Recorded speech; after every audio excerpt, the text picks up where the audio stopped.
One other team without a manager in the Premier League looking to replace Daniel Farke is Norwich City.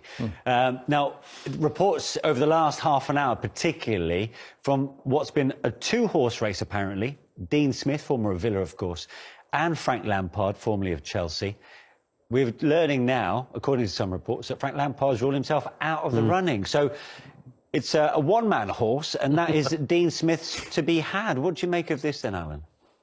Well, I think it was mentioned earlier about, I think Stephen Warnock said about if Steven Gerrard didn't make this move now, then it might not ever happen. Now, Dean Smith, obviously leaving Villa on the floor a little bit, but is he going to jump straight back in as quick as this with a team that is bottom of the league?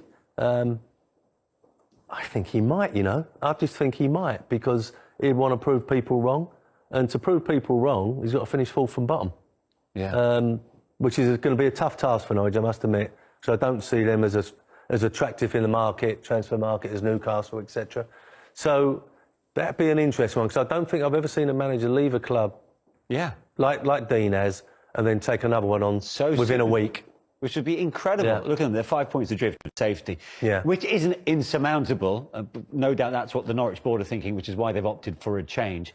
What do you make of that reported news that Frank Lampard is no longer in the running? Well, look, I think Dean Smith in some respects is more qualified for that job on the basis that as a guy who's not afraid of going into the Championship. I mean, look, Lampard had Derby, got them into the playoffs, they ultimately didn't get promoted. Dean knows that league very well.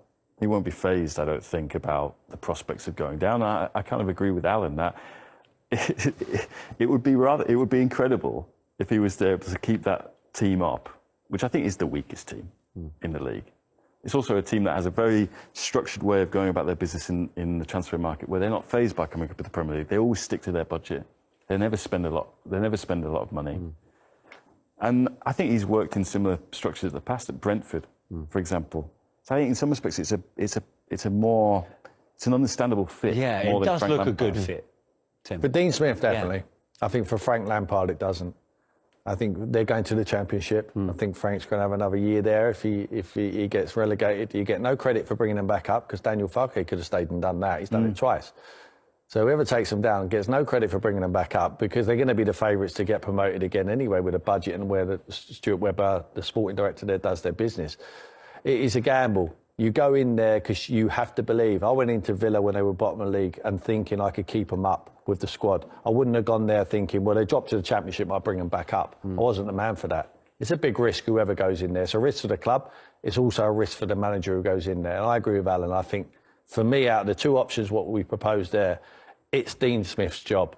Frank Lampard cannot get turned down for this job by Norwich City, because I think it would be damaging. You think that's quite bad for him? It would be some rescue act, though, wouldn't it, if Dean Smith comes in and sees them safe? The impossible job. Yeah, I think so. Yeah, one of the biggest escapes that you're going to see. Yeah, and that's coming from the man who was the architect behind the Great Escape. Yeah, but I had a decent time. You had a decent time. That's it from us. I hope you've enjoyed the programme. My thanks to Alan, to James and to Tim. Hope you've enjoyed it.